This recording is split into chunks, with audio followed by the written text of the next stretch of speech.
Welcome to the show. We have Doug Davis, iHeartRadio personality, Black Information Network. I've been trying to get you on this show for the longest, and I finally got you. How's it? Is Very it is it hot out there? Oh, man, come on, dude. Bay Area, It's little bit burning. hot, you know what I'm saying, depending on where you live, so but, yeah, it's a little bit warm. I'm just getting back from some needed vacation time in the Caribbean where it was really hot, so I'm enjoying, today, man. Thank you for having me on your show, sir. Yeah, man. This is where people who wear several hats. So you've been wearing a lot of hats since I've known you, and you've been throwing me, a lot of help for my products and different things of that nature. But a lot of people. I mean, I know you, but I don't know you. Like some people. So maybe you can tell us a few things about yourself that you want our listeners to know that maybe they don't know that would maybe surprise them or shock them or say, "Oh, I didn't know that he did this Well or he's that or he's all that." I know you all right, that. well, I already know you I'm all that. definitely not all that. I'm just a child of God here to serve a purpose and to learn, the lessons that he wants me to have here on this earth. Okay. But yeah, I mean, there's obviously a lot of people don't know though that I am a stutterer. And I have a slight learning disorder, but that never has allowed me to not pursue my dreams and my goals. So as a kid, I went through some tough times, and I'm not gonna lie, man. I didn't really first speaking out loud comfortably in front of crowds, I would say until my junior year in college. I was a business major and then, always just loved radio and always loved entertaining and always wanted to be a speaker, but I was always made fun of as a kid growing up Really? from family members to friends, just, making fun of me and how I stuttered because I really couldn't talk, dude. I had very little confidence. And the stuttering thing really kept me away from expressing myself. So it was hip hop, back in the Okay. 80s Okay. where I learned that there was a correlation between speaking and rhythm. Mm, And mhm. so when I would hear, the beats, I would write up my rhymes. And then once the beat came in and I started my raps, I noticed I didn't stutter. So that helped me gravitate towards music even more. And then, when I got into college, again, I was a business major. My dad was really against me going into media. But I knew it was something deep inside of me, it was a Mhm. calling. And Mhm. so I'll say this, I remember my first on-air audition. I really wasn't nervous, and they gave me a script, and, they gave me, like, a half hour and about 4 talk breaks, and I did the whole thing without stuttering once, and I felt like this is where I need to be, you know? Mhm. Mhm. And that's where I found my confidence to speak. That's where I found a lot of confidence where I lacked, and that helped me, propel my, career in broadcast media. That was kind of my next question. What was the defining moment that made you realize I'm gonna go into broadcasting? Like where you say, you know what? This is it right here. This moment Yeah, in I my I time. mean, that was probably the defining moment, but I always felt that I would have a career doing media, at an early age. For some reason, I always gravitated to radio and TV personalities and would imitate them regularly. I mean, nailing it on the nose, and my family would always tease me, about, emulating some popular Philadelphia radio personalities. Shout out to Georgie Woods and some of the great talents out there that I used to listen to growing up as a kid. But yeah, I just shared with you that defining moment, Yeah. that Yeah. first audition day at WCSU FM 88.9, your urban jazz connection. Shout out to Black College Radio.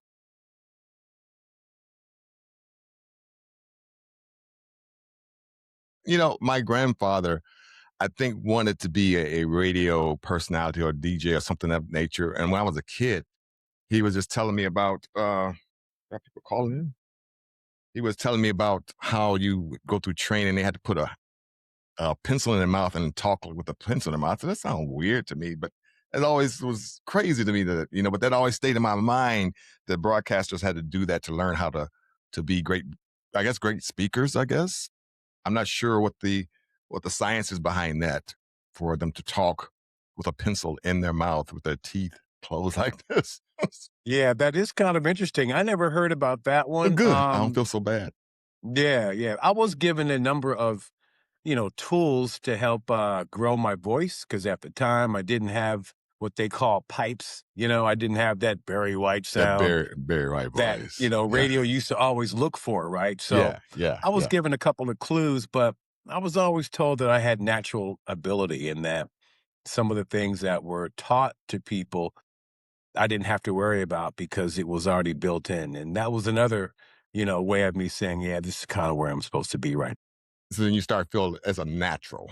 It just became, I guess, a common phenomenon to talk to people. Well, you talk to a lot of people. You've interviewed a lot of people. Which interviews have you done that were the most interesting? This thing off. Well, I mean, every interview is interesting. I mean, and I've interviewed, you know, presidents, Bill Clinton to, George Clinton, Uh-huh. Parliament Funkadelic. I mean, Wow. everyone has a unique personality. Some are more talkative than others. Hmm. Some are a little bit more outgoing, some are a little bit more challenging, but it's up to the interviewer, myself, to pull out the Yeah, strengths yeah. of a talent, and that's really by listening, Hmm. feeling out, feeling them out, and then seeing how you can, help bring their guard down and have them open up. So I really can't say if one was more interesting than the other, but I do remember a few. And I want to give a shout out to the Levert family. Okay. I had a chance to interview Gerald Levert a few years before he passed. And it Mm. was such a fun interview, man. It Okay. was just really amazing. And it was funny because before the interview, I had asked the receptionist to order some chicken wings for me, right? And they came in late. And so I got a message from the front desk, hey, your chicken wings are here. And on the air, I said, hey, Gerald, man, you want some chicken wings? He was like, yeah, man. So they brought the chicken wings in, and we finished the interview sharing some lemon and pepper chicken wings, Yeah, bro. yeah, It was, yeah. and then he invited me to the show backstage to hang with them, and I hung with them for the rest of the night. Legendary time. It's funny when you meet people, legendary legends like that, and they'd be so down to earth. That just throws me when I meet people who are giants, such as yourself, and then you're down to earth to me, and we talk. I am And not we a giant, sir. Please, these are give it to giants. the real ones, bro. I'm You just know, a veteran who cares about people. You know what I'm saying in this you're a business. giant to me. I love it. I love that you gave me enough credit to where you feel that you can be on my show. I appreciate that. That Man, you're means a such lot. a talented guy. But now, okay, I'm sorry, I'm kind of throwing you off. Go ahead. No, go ahead. No, no, go ahead. This is No, no, open. no, no, no, no, no. Please, This please, is please, wide please. open because I want to know what made you do what you do. Have you ever seen any strange things happen? Like some studios, people come in with guns, or they shut it down and it was dark, or when the cameras catch the broadcaster or the people in the studio by surprise, and they caught off guard. They don't like know what to do, or what do we do? What do we do? Any situations like that happen to you? Well, there was one incident. Well, There not we an go. incident. I mean, dude, I got so many stories. I can't even name them all on air, right? Yeah, right. I'm sure. Can't do it. But Give me I don't know. There was one interview that I had with Chris Brown okay. early when Chris Brown first came out, and he Hmm. had that song called "Run It," and he cussed on the interview. And he continued to let people know that he was not some soft dude, Yeah. that he was a thug and he was tough, and all this stuff, right? And it really shocked me because I'm like, dude, like no one cares. We just Mhm. want to know about your musical background. But I guess he was trying to set an image that he wasn't some soft R&B dude. Now I know he's from some pretty tough areas, in Virginia around the Portsmouth area, you know what I'm saying? But I mean, that's nothing big for black people, you know what I'm Yeah. saying? That's No. that's us every day. But Right. Right. I don't know. It was just weird. Uh, Yeah. I've tried to ask a few people who are, I guess, in that realm. I don't want to say thug or tough, because I don't call them anybody out. But they were more or less, when I asked them about interviewing them, they were just saying some things that were off, a little bit off, which made me say, I don't know if I want to interview you because you seem like you're on edge, like you might, want to come after me for some craziness. Why you ask me that question? Man, nobody has got through with this interview. Like, Now, I there just, were a couple you know, times when it was dicey. Now, I've yeah, got some stories for that's you, what I'm bro, talking about. okay? Tell me about a I've dicey got one. some stories for you. So, Give me here's one one of of here's one that I like to recall a lot. It's my DMX story, 'em. Okay, okay? okay. So, after DMX came out with this movie with Steven Seagal, I forget the name of the movie, and he was on this national tour, and I had just got a program director position Hmm. at a radio station in the South, and so the station was an R&B station, but back then we only played hip hop at nights because we Okay, were trying to yeah, go for an older audience. And, at the time, hip hop just wasn't as mainstream as it is now, right? But neither here nor there.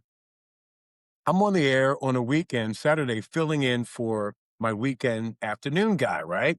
And so I'm on the air and, a promoter called in and he said he called into the hotline, really kind of famous guy. He knew everyone, spent a lot of money at the station, and said, "Hey, man, DMX is coming in town." I'm like, "Yes, I know. He's in town this evening." He's like, "Look, can he come by the station to do an interview?" And I said, "Bro, I don't do hip hop interviews, particularly on my show. If it was nights, maybe so, but I don't trust my part timer at night. So, no, you can't have it." So he kept begging, "Please, man, we just need the interview. We need some more ticket sales." I'm like, "Bro, it's not going to happen." So I hung up. Hotline rings 5 minutes later. It's a rep for Def Jam, which DMX was on. That was the label he was on, right? okay, Rough Rider Def Jam. yeah. I won't say any names, but the record exec called, said, "Hey, Doug, man, DMX is one of our artists. He's in town. Could you please do me a favor and interview DMX?" I said, "Man, it's not going to happen." He's like, "Please, if you could do me just one favor, help me out." I'm like, "All right, dude, because of you, I'll have DMX come out Right, of the station." So right. he obviously called the promoter, club owner, who called back. And so as I go downstairs, so I put on, this was back when we did CDs, right? Hmm. So I had to find a long album, 6-minute song to go downstairs to get DMX and his crew, right? And the station was located in a very popular business district of town. It was Okay, inside a big hotel. So I go down, I see two huge SUVs pull up in front of, the building, which housed a lot of other, companies, not just the radio okay. station. So DMX, his people come and it's like 9 people, man, get out of these vans, His right? crew got his crew with him, huh? Crazy, right? His crew gets out. So I let him in the double doors. We get in the elevator, we go up, and I start smelling weed in the Yes, elevator, right? of Like course, of smoke course. and stuff. And I'm like, and I turn around and one of his boys is puffing on his big blunt. So I'm like, "Bro, can you please," I'm trying to be nice because you could tell these are some pretty thuggy Right, cats, right? right, right, right. So I said, "Please, man, just put the, blunt out. We're in a professional environment. We're going up to my studio. Hmm. Please, have some respect for the Yeah, of station course, and of put course. out the blunt." "Okay, man, my bad, my bad." So he puts out the blunt, and all 9 of them, including the promoter and the record label rep, were in the studio. And they were just wilding out. I'm like, "All right, guys, look, I need everyone out except DMX, the promoter, and the record label guy, right?" Yeah. So I go out, I show them where to go, right down the hall into the lobby. I said, "Hey, man, just chill out here for a couple of minutes. You guys have a seat. You'll be good." So, boom, I get them, go back in the studio, interview DMX, and inside the first minute, he drops the MF and N word live Yeah. on my show, right? Mm. I'm steaming. I'm ready to go in on this dude. And as I'm about to go in, when I pop my mic down and go to break, I was about to lay that cat out until I Okay. looked up and the record label guy was like, Don't do, don't do it. because at the time, there were a lot of stories that were hitting the media that these hip hop guys and their entourages were beating up radio personalities, Ooh, ooh. right? Because they didn't get what they wanted out of an Yeah. interview. Yeah. And I know that because it happened in DC, where I'm from, and in New York at Hot 97. So he was like, So I said, okay, interview over. Thank you. Hmm. So I walked them out. And as soon as I opened the control room door, no lie, weed smokes just bellows into the station, Right, right. like into the control room. Just, it was like a cloud of smoke was. So as I go out into the like into the hallway, it's just smoke. It's just like a big crowd. I'm like up in arms. So as I make that right, because mind you, the lobby was not far from the studio, but it was, it was encased in glass and it was shut. So I'm like, how could all the smoke get out Right, from? right. So as I walk down to the hallway with DMX and the two guys, I look farther down the hall where we had our pop station, right? Okay. And they were a top 40 station. And so the guy who was on air at the time was a part-time dude, happened to be white, and he was just blown. He didn't know what was going on because the weed had gone into his studio. Who I let them didn't in? tell him that DMX was there because he didn't really need to know. Right, right. And so I'm like, and I know that I'm in trouble. So I walk them down the stairs, come back up, go to get a drink of water from the water cooler, and there was the blunt from Hmm. the earlier Hmm. time when the guy who had put out his blunt put it out in the water And cooler. then water.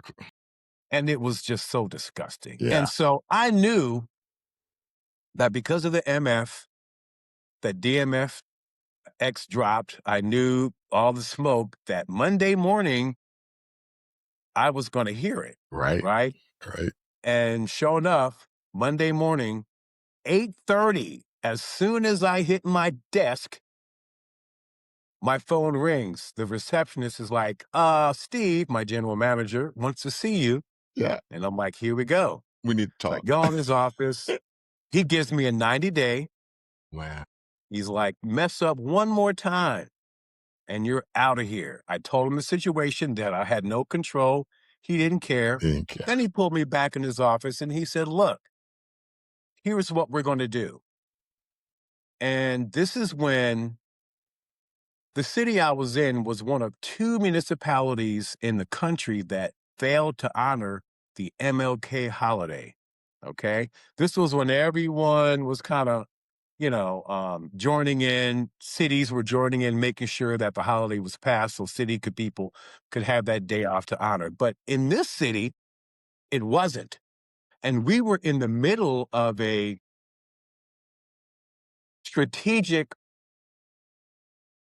community promotion to get two city council members ousted from the general election coming up in November.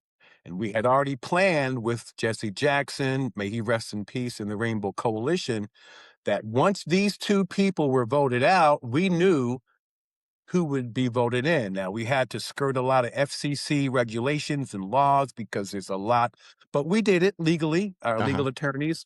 Okay. So we had a big march planned, I want to say 2 weeks from that time, and that DMX said that, right? We had invited national media. Again, Rainbow Push Coalition was a big part of it, so they contacted their media, and the ACP was a part of it. CNN had confirmed that they would be there. It was a big deal. Right, right. And we Sounds were like expecting 10,000 residents to march with the radio station for Mhm. the MLK holiday. We were the anchor.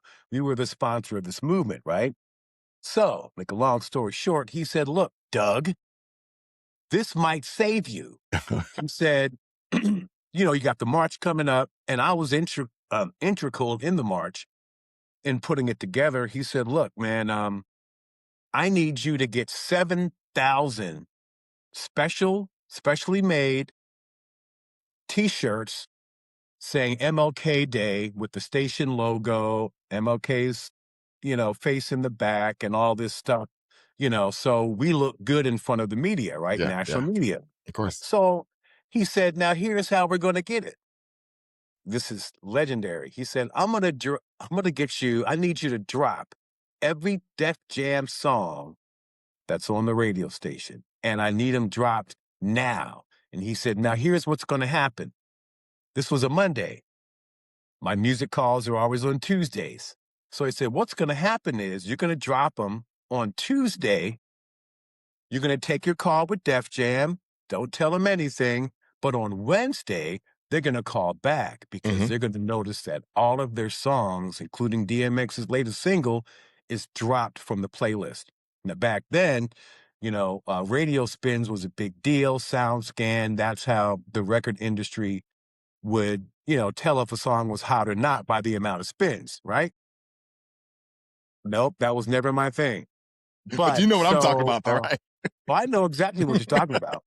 So, exactly. So then he said, so when they call Wednesday, tell them why you dropped the record and tell them what you need to get the record back on.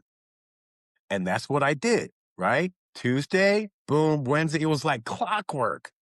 And I'll never forget the rep because he was like, man, I'm like, dude.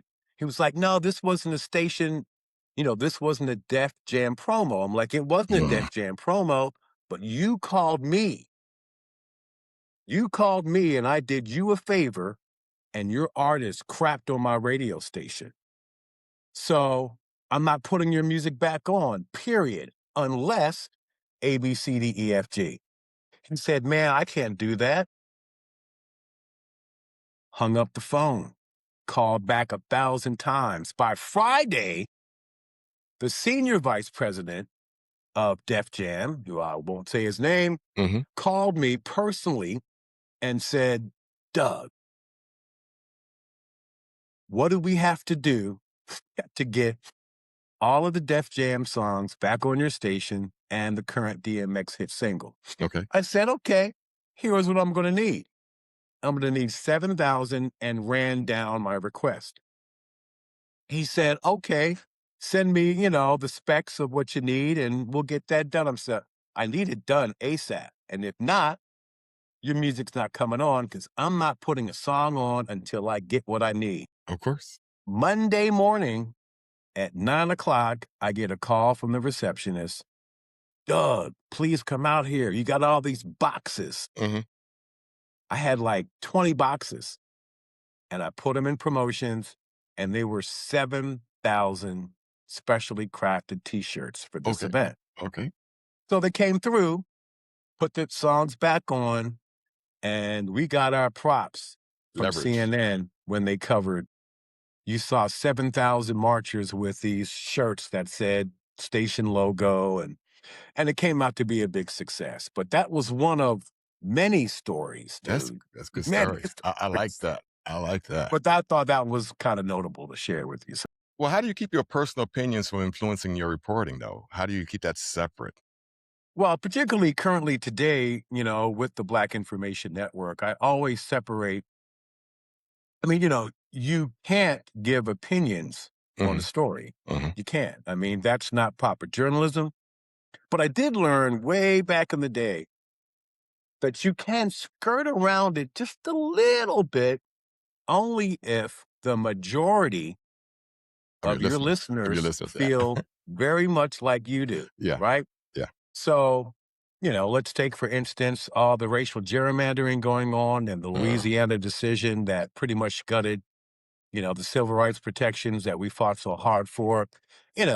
It's obvious, it's obvious that there were racial implications from the Supreme Court's decision.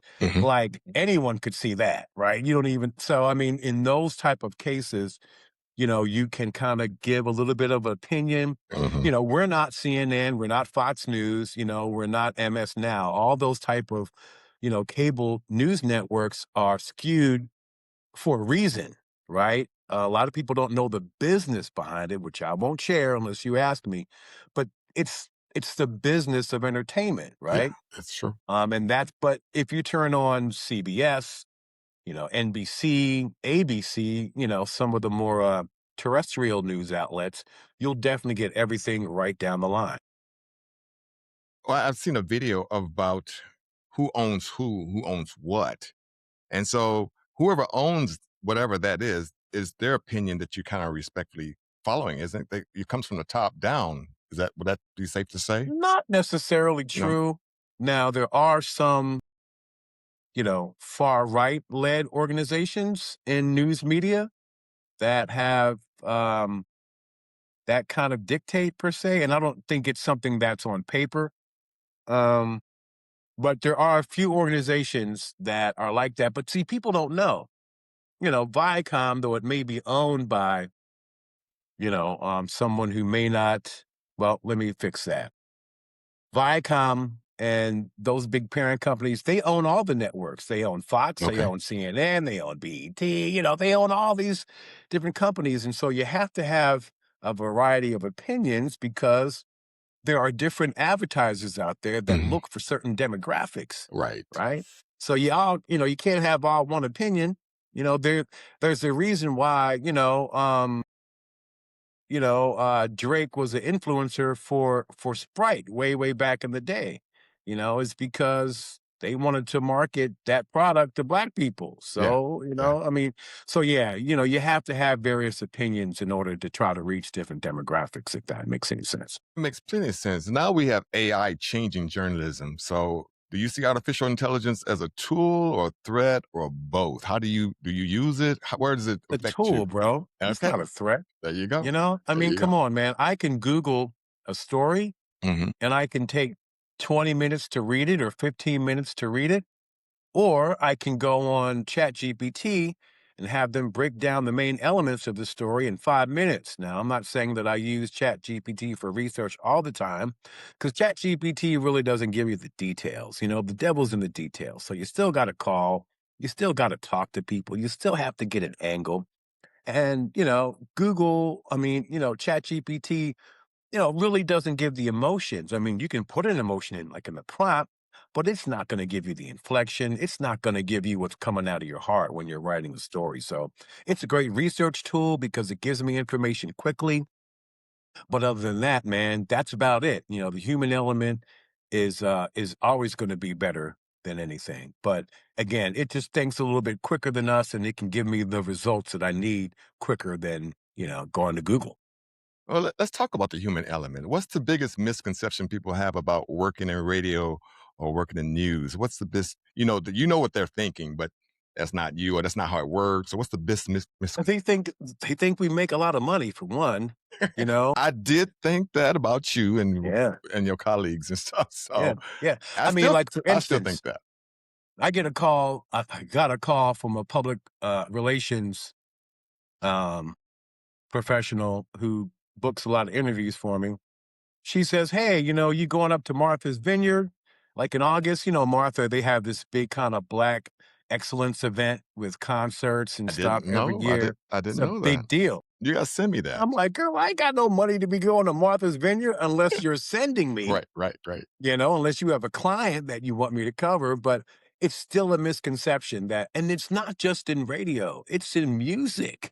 Let me Tell tell me. you something. I got stories where I went to Atlanta to visit artists and found out that they were living with four other people in an apartment, but yet their single is number 10 on the charts. You would never think, right? Dude, It's not what you believe, man. It's a lot of smoke and mirrors and it entertainment. is. I can tell you some stories of some cats that I thought were doing really, really well, Yeah. But then when I found out their finances and few other things. I don't want to get into it, but then that person probably know I'm talking about them. But but it just threw me. I just thought because you have hit singles or you have this, that, and the other doesn't necessarily mean that you're a millionaire or you doing well. But I'll say this too, there's a lot of inequities in entertainment as well, right? So take for instance, you can take for instance any pop star.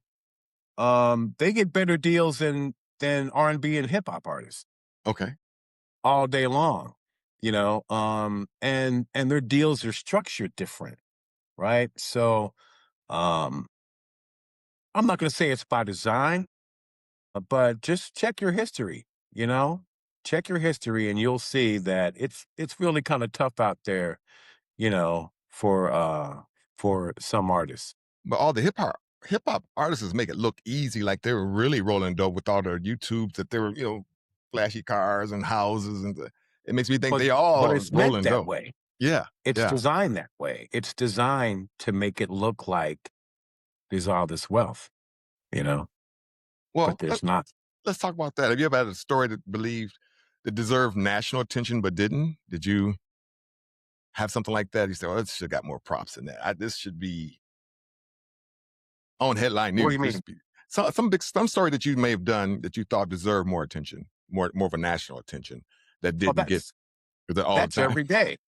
It's All every my day. all my You know, stories should be. that's the beauty of the Black Information Network, right? I mean, it's funny. I've spoken to some listeners who discovered that they didn't know that all this stuff was happening. Yeah, They're like, man, we didn't know because mainstream media is not telling you, that's correct. That's you know, correct. but when you come here, you're going to get the big stuff, you know? So yeah, that's almost every day, dude. Hmm. You know, black people continue to be killed by police every day. You just don't hear about it. You only hear the big ones or the ones that the establishment feels needs to get the attention. Hmm. You know, we cover those stories that you don't hear, man. That will So, keep you up to date on the reality of what's happening in Black America today. so the stories that you covered, has there ever been a story that didn't go as planned? Like you had it all written out, and I had everything I's dotted and T's crossed, and it just took the wind out of That's you. So, like, like, man, I was that close to talking to Martin Luther King or something like, something. um, Whew. not quite like that, but I'll say that, you know, Trump changes his mind so much Yeah. on a regular basis. I could write out a story and then next thing you know, I get a news briefing or something that washes the whole thing away. And I'm like, oh my God, I got to write this again. Right. Right. So yeah, I mean, that kind of happens every. Well, but that being said, you mentioned Trump and maybe a few others. If you had the opportunity to interview somebody, living or deceased, passed on, who would be your ideal? Give me three of your most ideal, iconic people that you would have loved to have interviewed that you didn't get a chance to interview. Or Oh, absolutely, man. Of course, I would have loved to have interviewed Michael Jackson, okay, you know. Later, I found out that Mike talks just like us, that his yeah, high voice is really just a really, gimmick. You know what I'm saying? really, You know, so I would have loved to have interviewed Michael Jackson. Um, I don't know, man. Like, I'm not really, I don't really boast about artists. I mean, they're regular people like anybody else. And I've interviewed so many of them. It's, nothing is really that impactful. But yeah, I mean, James Brown, obviously, I would have loved to have yeah, interviewed James Brown. You know, Michael Jackson. What are some of the other icons? Aretha Franklin, I would have okay, loved to have interviewed okay, her. yeah. I would have loved to have interviewed Martin Luther King. Particularly, I would have loved to interview Malcolm X. I met his wife. I was excited about that, and she gave me a Wow. book divider.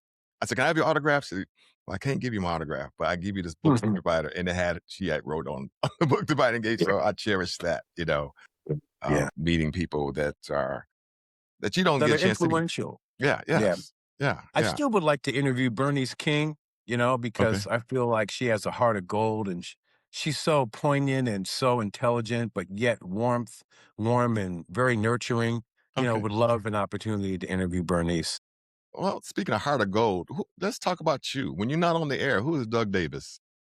Doug Davis is really who you hear on the radio. It's just so again, you know, um, I have I'm kind of an introvert extrovert.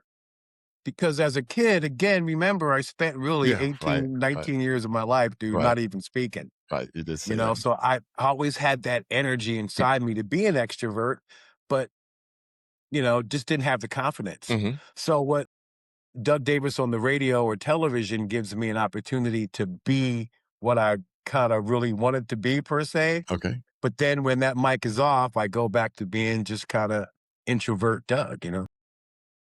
Introvert, like you don't.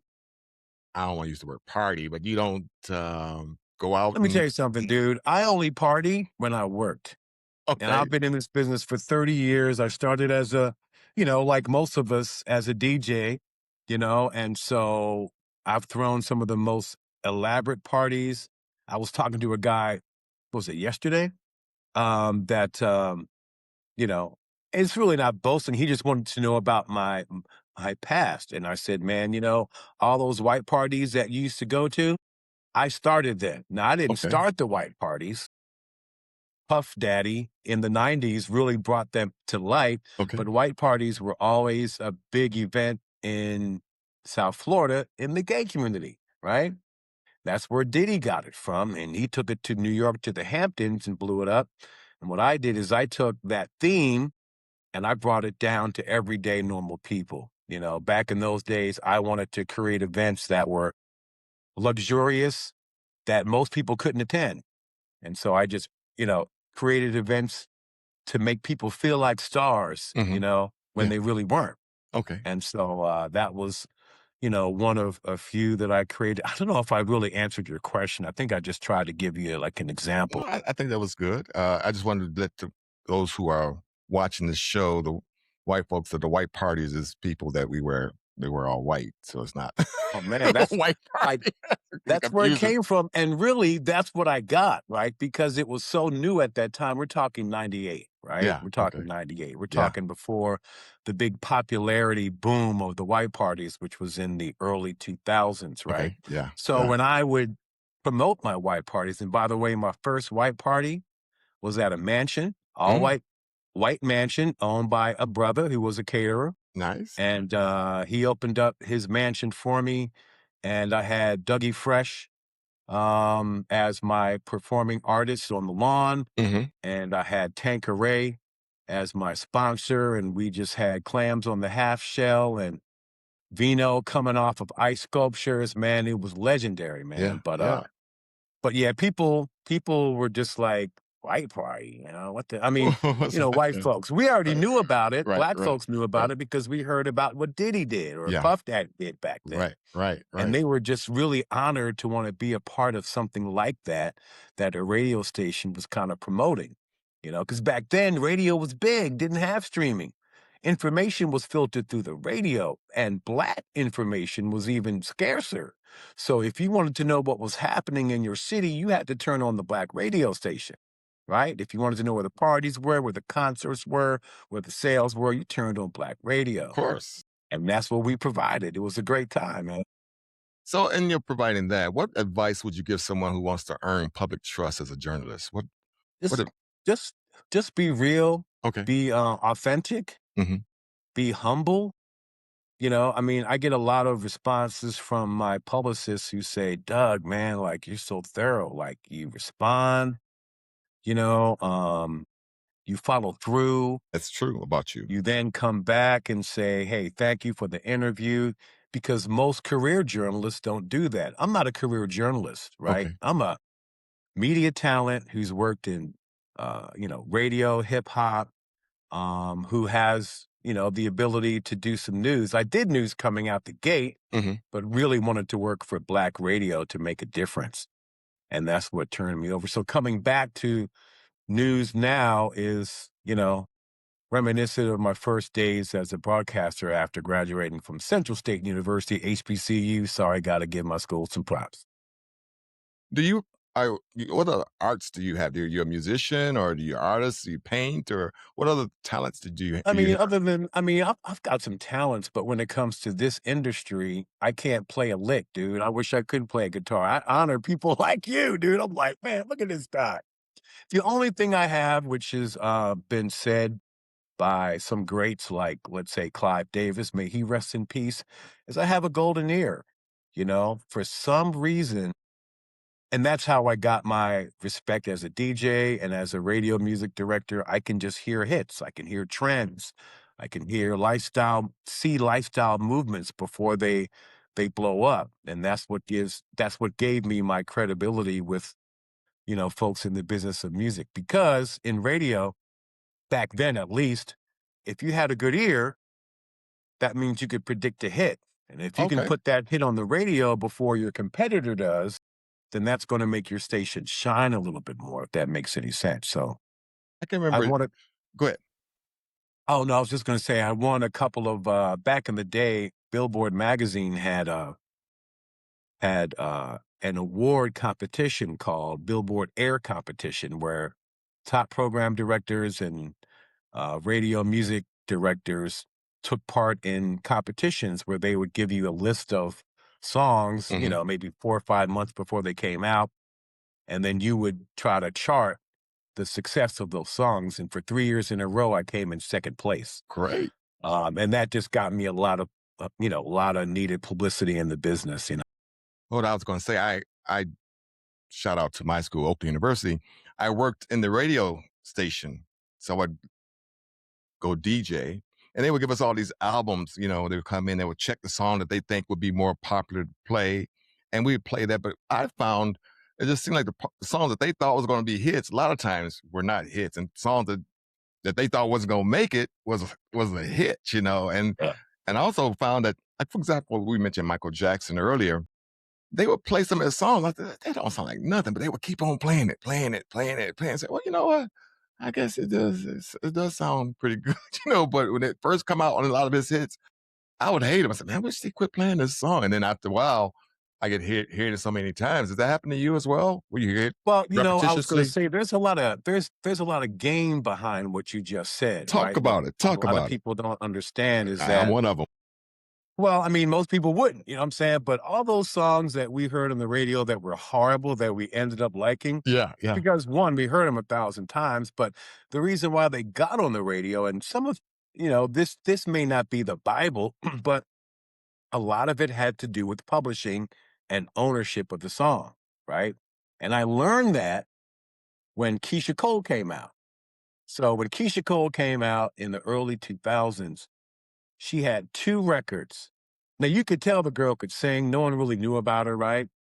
She had 2 records that were horrible. Oh, I couldn't play them, but they were rising up the charts. Everybody was playing them, and they were trying to get me to play it, right? And so, senior vice president of the label she was on, I think it was Interscope at the time, I'm not Uh-huh. sure, Okay. called me and said, "Hey, Doug, man, like you haven't played one Keisha Cole record yet. What's up?" I'm like, "Dude, those records suck." I said, the hit on that album is called Love, Hmm. but y'all ain't playing that." And he said, "Well, we can't play it right now." I said, "Well, why not?" He said, "Because we have a deal." Well, what's the deal? And the deal was with the publisher of the first 2 songs, which I will not say his name because I do not want to catch the smoke, but I know it to be fact. And so the record label rec explained to me that the publisher of those 2 songs spent a lot of money with the radio station for them to promote those songs. Now, the reason why is because he wanted the kickback.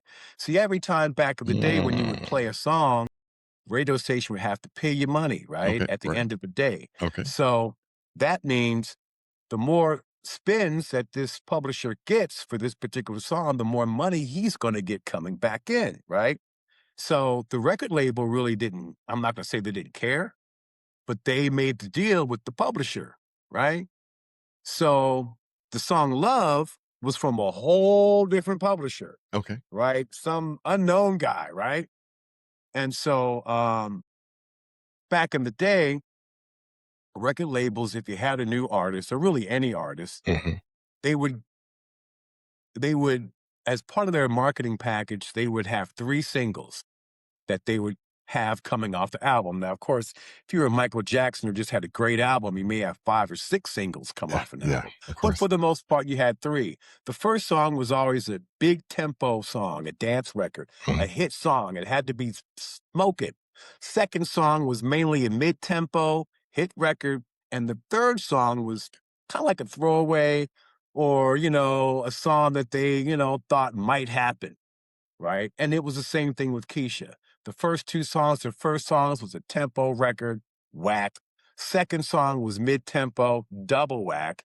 And because of a few guys like myself, there was only a handful of us that called the label and said, and so it was really guys like us who pushed for Keisha Cole's Love, and it was that song that made her into a superstar. Okay. Not the first 2, it was Love, the third throwaway single that didn't have any big promo dollars behind it, and they threw it out there because a couple tough PDs like myself would not support the artist. I see.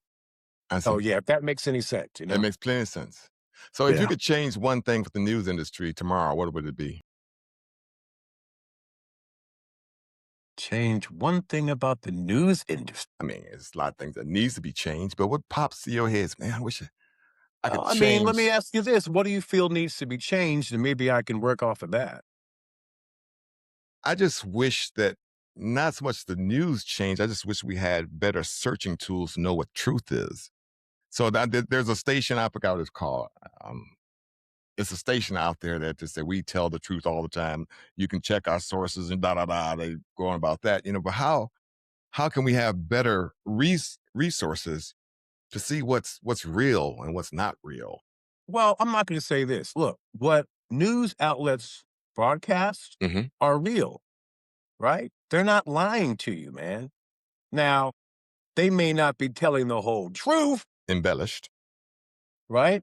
Hmm. I'll name one conservative news outlet as a perfect example. They only give half truths, you know what I'm saying? And that generally make us look bad, but and then when the full story comes out, they're like, "Oh man," and you see they didn't tell you the whole thing. Yeah. You know what I'm saying? So, there are some outlets that may not give um all of the information, but I'd say 99.9% they give the real information.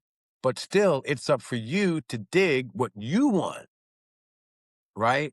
I mean, still you're hearing many news outlets say, we don't know why we're in Iran, right? Some people say it's because of, the nuclear thing. Some Hmm. people say it's something larger, right? But we can only report what we know, Yeah. you know? So then I could just And say something. It's because of the fish in Iraq, and they would say could be. I mean, there could be some truth well, to I that. mean, no one likes to use the word could Okay. because could's not factual. I mean, anyone could say that, right? Or, Iran is being bombed because, like you said, there's too many fish in the Strait of Hormuz, Yeah. Yeah. Yeah. Yeah. but that's not going to win you anything, bro. That's not going to win you over. That's not going to win you listeners. That's not going to tell, the listeners the facts. Now, there's always stuff behind closed doors, always, dude. But we don't know what's behind closed doors unless someone tells us who has, some credibility behind us. So you have to be real careful, man. It's got to stay factual. Well, I think this is all about making money, and I think they have the finger on the pulse of what people want to hear. People want to hear problems or hear a fight or hear tragedy or something. We just have that hunger and thirst for just problems. I'm not sure. Well, Maybe that's that's our the world we nature. live in. Yeah. You know, we live in a pretty evil world. So the bad stuff is always going to get the most attention. You know what I'm Yeah, saying? yeah, Because yeah. It nobody sells. wants to hear the good stuff. No, So they they don't. say, you They know what I'm said saying? right, Now, right, right. we at the Black Information Network, we obviously tell the good stuff all the time because there's so many great things that African Americans and Black people are doing, not just here in the country, but across the world. So, every day, even though, I have to report the gloom, I also report the glory. I like what you just said. So, looking back over your career, what accomplishment makes you the most proudest? What have you done? Stick your Probably chest. winning an NAACP award for professional service in South Carolina. Okay. Um, Tell me about that night and or that Well, I day. mean, that was just it was because of my commitment to the community. And really, to be quite frank, most of the markets that I've worked in, I've Hmm. had the pleasure of serving that community beyond what was expected. Okay. And so my award comes from this example. I used to live in Las Vegas, you know that, right? So I was walking down the strip, coming back from an event. There were some friends, and it was the daytime, right? Coming back from a day event, and I'm at a corner, right? And so I see these three ladies, African American sisters, walk up, and I looked at them and I recognized them, Okay. right? I didn't know them, but I just recognized their swag. I've lived in a lot of cities, man, from New York to Miami, to Atlanta to now the Bay Area. And so, because it's such a people business and I study Black culture, Hmm. you just pick up things. So Yeah, I of looked course. at them and I already knew where they were from. And so I said, "Hey, what's up, ladies?" And they looked at me like, "Who are you?" And I said, "I know where you're from." And they're like, "Where?" So I told them, and they were like, "Oh, how you know that?" I'm like, "I can just feel it. The way you Oh, dress, okay, okay. the way you wear their hair." They were Yeah, like, "Okay, name the city." So I named the city. They were like, I'm like, "Yeah." They're like, "So how do you know so much about this?" I'm like, yeah. "'Cause I used to work there." Mhm. And it was like, "Yeah, so what did you do?" I was like, "Yeah, I was a radio talent program director, and I named the station." And let me tell you something. They remembered me, You're right. and they freaked out. They all started screaming, "Are you serious? You're Doug Davis?" I was like, "Yeah, what are you doing here in Vegas?" So, dude, they got on the phone, called up their husbands. I got on the phone with one of them. He was just, "Oh, man, I just want to say thank you, dude." Because they recognize and still remember 20 years later the impact that I made in that market. Mhm. And I don't say me, I just do what God tells me to do, right? And it's part of my purpose, man, to be impactful with what I do on the job. And so we had a 15-minute conversation at that corner going over the good old days and the things that I implemented in this market. It was just beautiful, dude. That was that and getting the NAACP a professional service award in South Carolina, man. That was those were two of my highlights, man. Funny you say that because I reach out, and this is a show about people who wear several hats, and I got several hats, and so do you. We wear to do everything marketing, sales, contact people. I mean, you just continuously to do everything to try and make your business better. And I reached out, I saw your name, I did some research and saw your name on there, and I reached out probably to everybody on in the staff, including you and all of everybody on that list, you're the only person that reached out back to me, and I appreciate that. That means a lot. Wow. It's like, wow. Really? Yeah, and I was Wow. just amazed. Oh man, Doug Davis reached out back to me. So I'm like, what did I do? What do next? And I was just and we've been communicating and talking back. So Ever since. man, as I say, I appreciate that. That means a lot. Oh man, It like you means a said, it's lot. all about being professional. It's all about being a human being, right? Hmm. I mean, when like even if I get, email requests for interviews for someone that I really don't want to interview, hey man, thanks a lot. I appreciate you, next time bring me something that, I can sink my teeth into. Hmm. And a lot of times they'll hit me back, hey man, I appreciate you just hitting me back. So yeah, just treat people like people, man. We're Yeah, all spirits in this body here on this earth, man. right. No one's better than anybody else. We all have different talents, Well said. so Well said. So, with the legacy, what legacy do you hope to leave? Not just as a broadcaster, but as a man. What do you hope to leave out kindness, there? compassion, humility, empathy, love. Hmm. That's it, man. I love Kindness, compassion, empathy, love, you. understanding, you You've know? you've shown That's me what all this those. country Yeah. needs more of, man, and I try to Mm, walk in that. yeah. Not perfect, don't get it twisted. I got plenty enemies out there, and I've had to apologize to a few Hmm. over my days, over some things that I may have said or done that just weren't right. But at the end of the day, man, own up and just walk with love, man, if you can. I Just love that. walk with it. Well, what I normally do, I give every person guest on my show the opportunity for what little they know of me, or if they know me for a long time, to ask me a question that they might have been wanting to ask for a long time, or whatever case may be. So I open up the floor, no matter how embarrassed it may be or how technical it may be. You have the chance to interview me with one question that you may want to know or Gotcha. ask. Okay. You have Okay. you So, have the floor. all right, great. So obviously you've, been a great talent when it comes to your engineering career, which I really marveled. I'm like, man, this guy is so intelligent, man. Builds robots and all these great inventions, DC LEDs, man. I mean, How this much guy is so creative. how much money do I have? I don't have that much money. You're Come on. so funny, man. But no, seriously, man. I'm like, this guy's got so much, why do you keep playing music when you Oh, could be doing anything else? good question. Good question. I play music because just like the other things, or let me start with this, say this. I picked all the jobs and things that I do that are easy for me that I can do in my sleep. So it'll be teaching or creating a new product or playing music. So playing for the church soothes me. I play with some great artists at the churches I play at that are nationwide known. And then I play with a a tough band, and so I like watching the people's reaction to what I do or what I play. So that does something for me, and it's easy, and you get paid, and you're having fun, and Right. sometimes the food and beverages are free, and then people come up, "Can I have your autograph?" I'm like amazed, like, "Are you serious? You want my autograph?" It just blows my mind that you asked me for my autograph. Okay, sure, whatever. And it just those little things like that that kind of moves me in the right direction, direction that I like. So it's easy things. That's why I still play music. Now, do the path that I'm going, the one band I'm playing with, we got let's just say a ton of gigs. And I'm getting older. I just can't keep doing a lot of these shows. I'm trying to figure out what's going to be my exit strategy. When am I going to kind of let this go? And I said, maybe if I just do it a little at a time, like maybe kind of let the blues band go or top 40. We got 3 CDs out as well. I'm with the Chris Candace band. Anyway, when I'm going to let that go, and then maybe just play with the church.